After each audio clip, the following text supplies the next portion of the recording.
most people will never be remembered. Not because they lacked talent, intelligence, or even ambition, but because they spent their entire lives speaking when they should have been radiating. You've been taught that success comes to those who speak up, who advocate for themselves, who fill every silence with words. That lie has cost you more than you know. The most powerful people in any room, the ones who move markets, shift conversations, and command loyalty without asking for it, they don't announce themselves. They don't need to. And right now, you are almost certainly doing the opposite of what they do, without even realizing it. Think about the last time you walked into a room and immediately felt someone's weight before they said a single word. That pull wasn't charisma in the theatrical sense. It wasn't charm. It was something older, something Machiavelli understood centuries before psychology had a name for it: the raw transmission of internal state. Power isn't performed, it's leaked. And most people are leaking weakness constantly, through every anxious glance, every nervous smile, every desperate attempt to make others comfortable at the cost of their own authority. Here's what nobody tells you. You have been optimizing for the wrong signal your entire life. You've been trying to say the right thing when the person who owns the room never had to say anything at all. Let's talk about what this is actually costing you, because you need to understand the weight of what's at stake before anything else lands.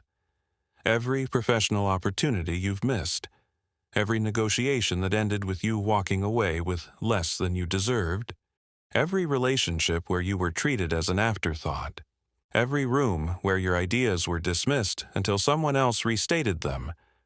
None of that happened because you weren't smart enough. It happened because your presence didn't carry weight.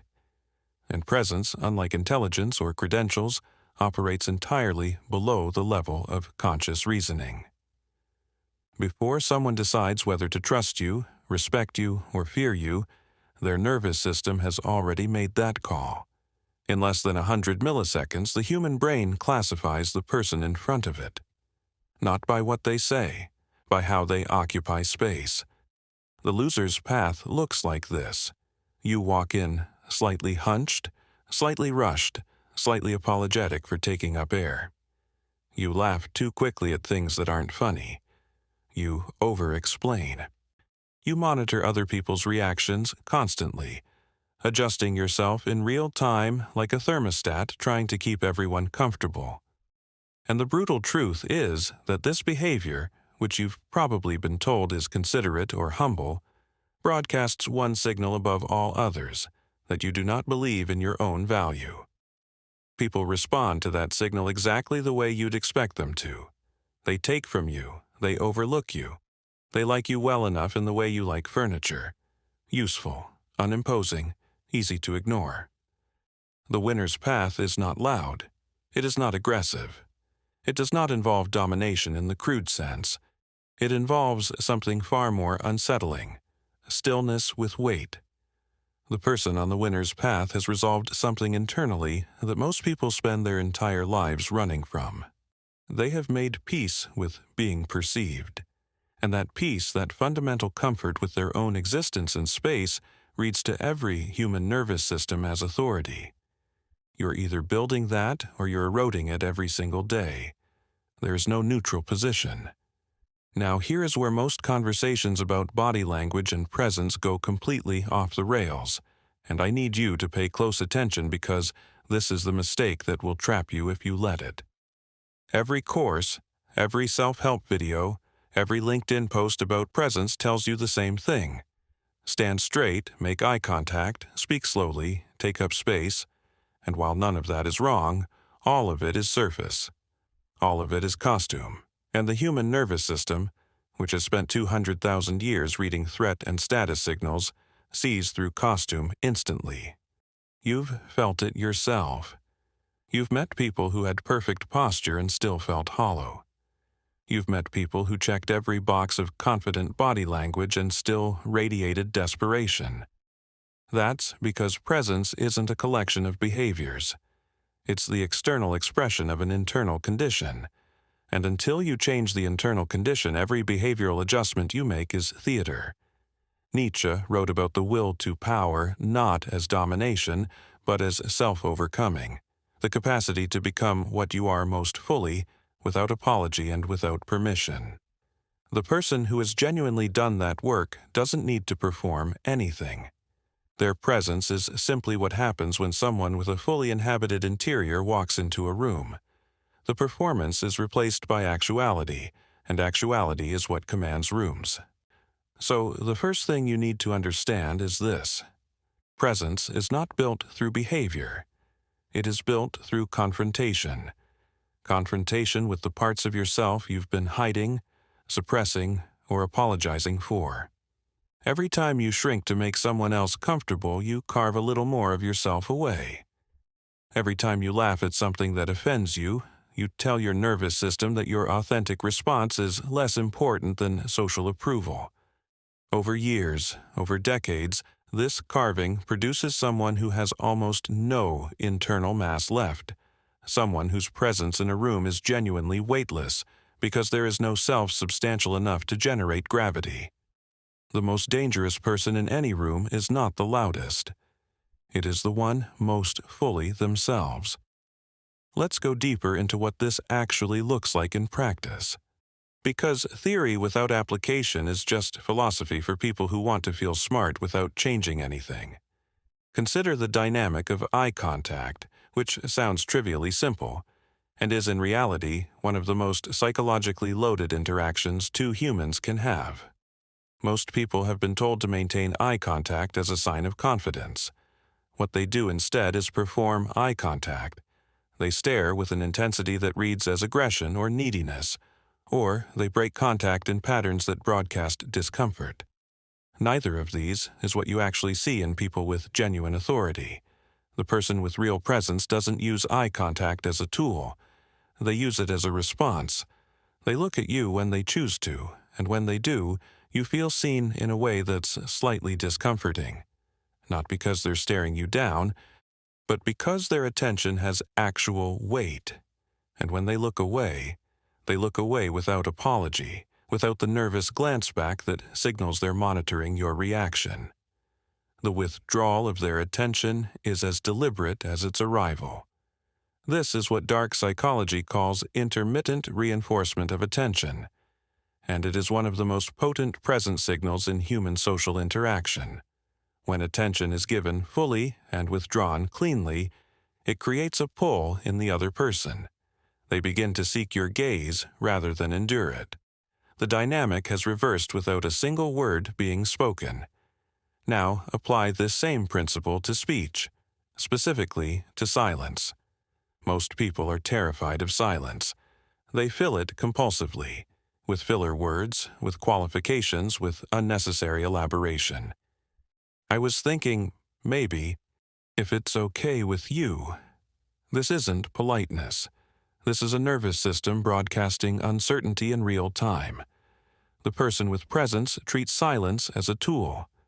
After a question is asked, they let it sit, not performatively, not with theatrical pausing, but with genuine comfort.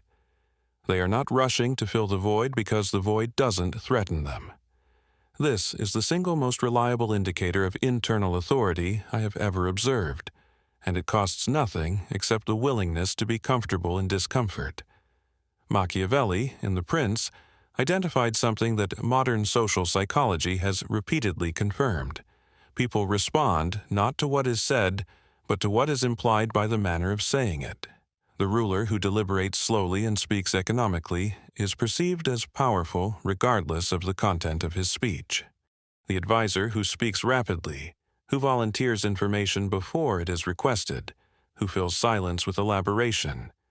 He has already communicated his position in the hierarchy without saying anything substantive. You are doing one of these things in every conversation you have. The question is whether you're doing it consciously. Here is something that will likely make you uncomfortable, and that discomfort is the point. The reason most people never develop real presence isn't a lack of knowledge. It's that genuine presence requires you to stop caring about something you currently care about deeply: approval. Not superficially, not in the "I don't care what people think" way that people say while desperately monitoring their social media engagement. Actually, structurally, at the level of moment-to-moment behavior, stopping the constant low-level monitoring of whether others are approving of you.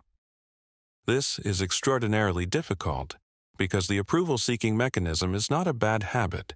It is a survival mechanism. For most of human history, social rejection meant death. The tribe that cast you out left you to the elements. Your nervous system has not received the memo that you now live in a world where social disapproval doesn't kill you. It is still running the same threat response program, still treating every disapproving glance as a potential death sentence, still compelling you to optimize for social comfort over authentic expression. Until you consciously override this, through repeated, deliberate exposure to disapproval and survival, your presence will remain hostage to other people's reactions. This is what the Stoics understood and what modern psychology has repackaged as distress tolerance. The expansion of your capacity to tolerate discomfort without collapsing is the direct mechanism of presence building. Every time you hold your position in an argument not because you're certain you're right, but because you respect your own reasoning enough to defend it. Every time you sit in silence without breaking it nervously. Every time you walk into a room without an apologetic energy preceding you, you are making a deposit into an internal account that eventually becomes presence. And here is the dark truth that nobody in the personal development space wants to say plainly. This process makes some people dislike you, not because you've become arrogant or unkind, but because your increasing comfort with your own existence makes their discomfort with theirs more visible. People who operate from approval-seeking are unconsciously threatened by people who don't, because the approvers have built their entire self-concept on a currency that you've stopped accepting. When you stop needing their validation, you accidentally devalue it. They will feel this as a threat and respond with hostility or dismissal. This is not a sign that you've done something wrong. It is a sign that the process is working. Let's talk about what this looks like in the specific context of power dynamics, because presence is not abstract.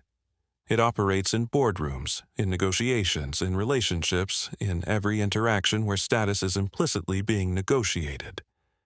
In any social or professional context, there is a constant invisible negotiation happening beneath the surface of every interaction. Every pause, every gesture, every response time is a bid in this negotiation. Most people are unconsciously conceding ground in this negotiation constantly, not because they're weak, but because they've never been taught to recognize it's happening. Here is one of the most underrated presence signals in high-stakes professional contexts: response economy. The person with authority does not over-respond. When asked a question, they answer it, specifically, directly, and then they stop. They do not add three qualifications. They do not explain why they think what they think unless asked. They do not soften their position with unnecessary hedging.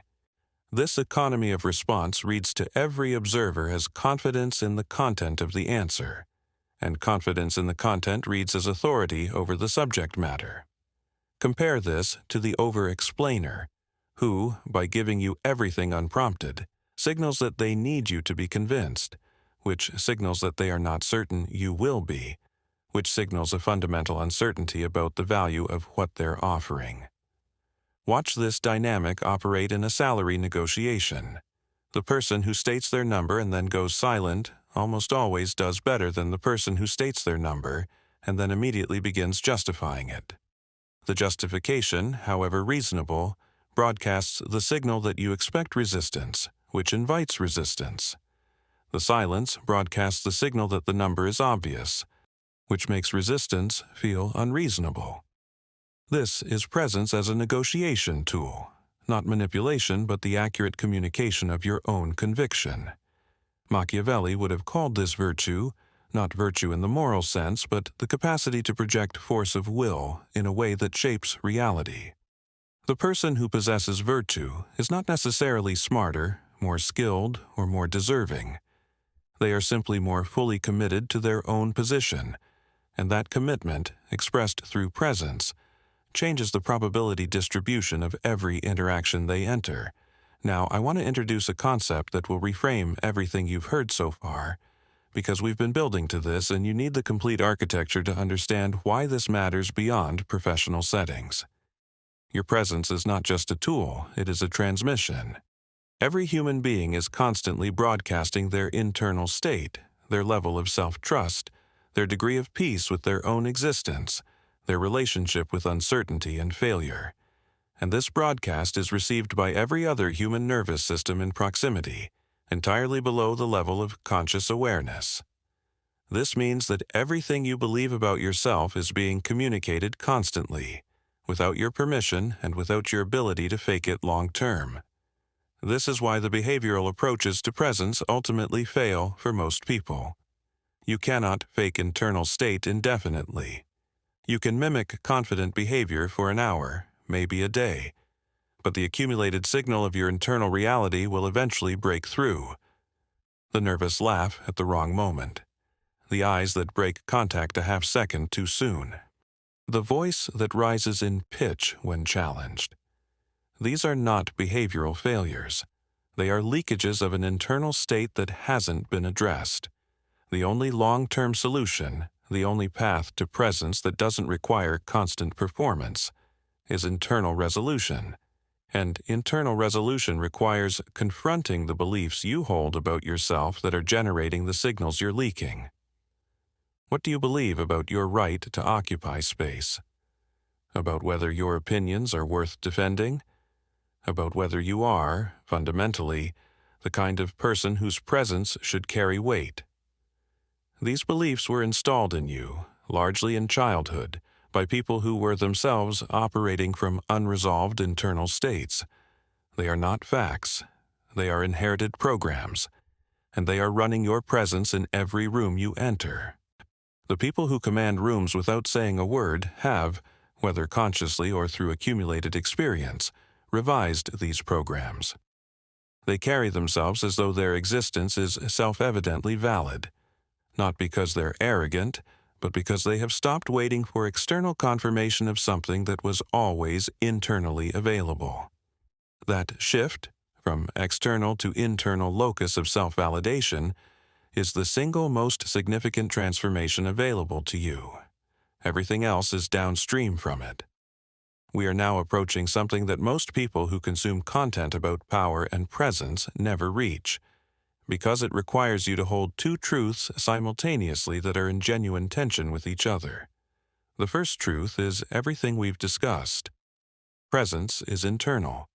It is built through confrontation with the approval-seeking mechanism. It requires genuine self-resolution rather than behavioral performance. The second truth is this: the most powerful people you will ever encounter are not people who have simply stopped caring about others. They are people who have developed a specific kind of caring, one that is chosen rather than compelled. The difference between the person who doesn't care what others think because they've genuinely resolved their internal state, and the person who doesn't care what others think because they've shut down their capacity for connection, is the difference between authority and emptiness. Nietzsche's Übermensch was not a person without empathy. He was a person whose empathy operated from abundance rather than deficit, who gave attention, care, and regard not because he needed to in order to feel acceptable, but because he chose to, because it was consistent with his values. This distinction is invisible from the outside in the short term, but over time, the person with genuine presence and genuine connection becomes magnetic in a way that the emotionally shut-down, pseudo-confident person never does. One of them radiates warmth and authority simultaneously. The other radiates authority alone, which eventually reads as coldness, and coldness, however commanding, does not inspire loyalty. The full picture of presence, then, is not just the cessation of approval-seeking. It is the replacement of compelled approval-seeking with chosen engagement. You move through the world not performing for acceptance, but genuinely selecting. Selecting when to give your attention, your warmth, your full presence, because that selection, operated from choice rather than need, is what makes it valuable. This is the synthesis. This is what the most commanding people in any room have actually figured out. Not just how to stop leaking weakness, but how to replace that leakage with something real, a transmission of internal authority and genuine chosen presence that makes every person in the room feel both slightly awed and genuinely seen. The revelation is this: you have been approaching presence as an output when it is actually an input. You have been trying to produce presence through behavior, through posture, through speech patterns, through the performance of confidence, when presence is actually the thing that produces behavior naturally, automatically, and consistently, once the internal work has been done.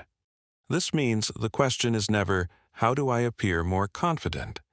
The question is always, what do I still believe about myself that makes me broadcast uncertainty? The question is never, how do I command a room?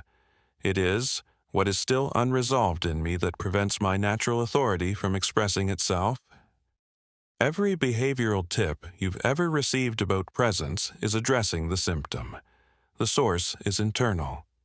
And the internal work, the genuine confrontation with the beliefs, the fears, the approval, seeking mechanisms that were installed in you without your consent, that work is not comfortable, and it is not quick, and it does not have a viral packaging that makes it easy to sell. But it is the only thing that actually works. And you know this already. You've felt it in the rooms where it was operating. You've been in the presence of people who had done this work, and you felt the difference before a single word was spoken. That difference is available to you. Not as a performance, not as a costume, but as the natural result of becoming, through deliberate confrontation with everything in you that works against it, someone whose interior is substantial enough to generate gravity. That is what you're building. That is what every interaction, every chosen silence, every moment of sitting with disapproval and surviving it is building toward. A self so fully inhabited that your presence in any room becomes undeniable, not because you announced it, but because you couldn't hide it if you tried. So here is where you go from here, and I want you to take this seriously rather than intellectually. Because the gap between understanding something and actually doing it is where most people spend their entire lives. The work begins with observation. Before you try to change a single behavior, spend 1 week observing your own approval seeking in real time. Notice every moment you laugh at something that didn't strike you as funny.